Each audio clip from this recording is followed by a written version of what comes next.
Boker Tov, il est 8h heure de Jérusalem, 7h heure de Paris. C'est l'heure du premier journal d'information ce matin sur Studio Kalita, relayé sur les ondes de Radio J à Paris. Dans une allocution à la nation hier soir, le Premier ministre israélien Binyamin Netanyahou a annoncé les dernières directives prises par le ministère de la Santé publique en Israël pour tenter de maîtriser l'épidémie de coronavirus. La plus importante de ces mesures est la fermeture immédiate de tous les établissements scolaires du pays, du cours préparatoire à la terminale, et la fermeture également de toutes les universités et établissements d'enseignement supérieur. Ce sont donc plus d'1,5 million d'écoliers et lycéens qui se retrouvent donc en vacances forcées et ce jusqu'à la fin des vacances de Pessah.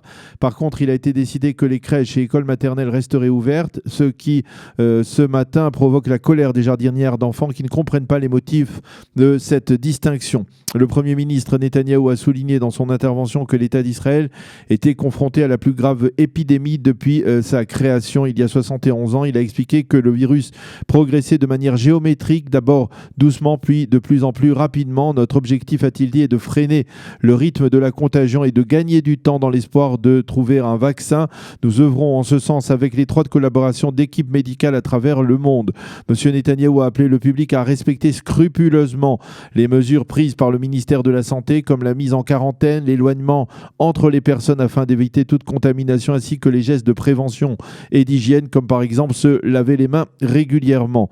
Mais au-delà de la gravité de ces mesures, le Premier ministre a également appelé hier soir pour la première fois à la formation d'un gouvernement d'urgence nationale, et ce pour un délai limité. Nous reprendrons ensuite nos différends lorsque la crise médicale sera réglée, mais aujourd'hui ce qui est nécessaire et indispensable, c'est une responsabilité nationale. Nous devons traiter cette crise ensemble, a dit M. Netanyahou. Peu après son intervention, le Premier ministre a d'ailleurs téléphoné à Benny Gantz, le leader du parti bleu-blanc, et l'a invité à rejoindre donc un gouvernement d'urgence. Gantz a affirmé qu'il était favorable à condition que ce gouvernement représente toutes les composantes de la société israélienne, sous-entendu y compris la population arabe. Par la suite, les proches du leader de Bleu-Blanc ont nuancé ses propos et affirmé qu'il était évident que les partis arabes ne siégeront pas dans un tel gouvernement, mais que leur intérêt en tant que citoyens israéliens à part entière devait être représenté dans un tel gouvernement. Les tractations en vue de la formation de ce gouvernement d'union devraient se poursuivre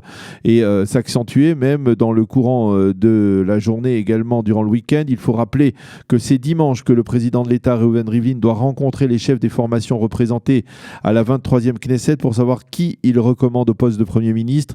Hier après-midi, alors que la crise se durcissait, bien, Avigdor Lieberman a modifié sa position en raison des développements liés à la crise du coronavirus, après avoir affirmé ces derniers jours qu'il recommanderait Benny Gantz pour former le prochain gouvernement. Le leader d'Israël Beiteinu a indiqué que, vu la situation, il fallait tout faire pour former un gouvernement d'urgence nationale. Ce changement d'approche pourrait donc, dans l'absolu, priver Benny Gantz de la recommandation des 7 députés d'Israël Beiteinu. Il n'aurait plus alors la majorité des mandats pour tenter de former un gouvernement. C'est dire si la crise politique et l'épidémie de coronavirus sont imbriquées l'une dans l'autre aujourd'hui. Pour revenir à la crise médicale, un nouveau développement, nouveau chiffre donné ce matin, annoncé ce matin, on recense actuellement 126 malades en Israël. Ils étaient 109 encore il y a quelques heures hier soir, dont un bébé de 6 mois et 2 autres enfants qui ne sont pas dans un état préoccupant. C'est apparemment parce que le virus attaque moins aux enfants qu'aux adultes qu'il a été décidé de ne pas fermer les jardins d'enfants en Israël. Parmi ces malades, 2 seulement sont dans un état grave. À l'approche du Shabbat, le grand rabbinat d'Israël a donné des directives très claires aux Israéliens qui entendent se rendre dans les synagogues. Le grand rabbin d'Israël, Séfarad de Rishon LeZion, Rav Yitzhak Yosef, a affirmé dans un communiqué spécial que dans le cas précis, la halakha devait se plier aux mesures décrétées par le ministère de la Santé publique.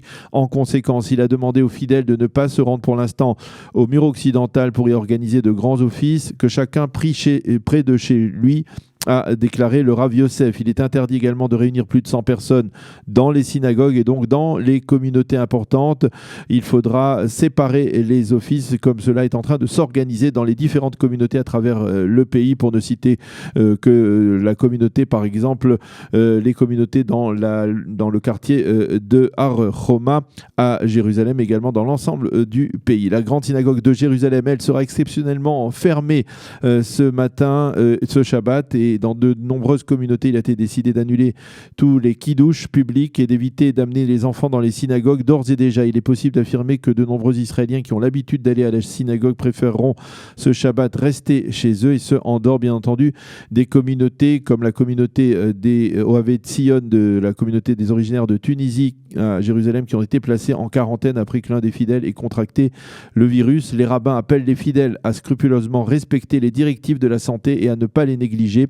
Il faut souligner à ce propos que la police a d'ores et déjà ouvert des enquêtes contre 14 personnes qui n'avaient pas respecté les directives de quarantaine. La météo, pour terminer, le temps sera pluvieux et plus frais avec des vents forts sur l'ensemble du territoire israélien et des risques d'inondation dans le désert de Judée. Il fera aujourd'hui 14 degrés à Jérusalem, 18 à Tel Aviv, mais également 18 à Eilat. C'est la fin de ce premier journal d'information sur Studio Kalita.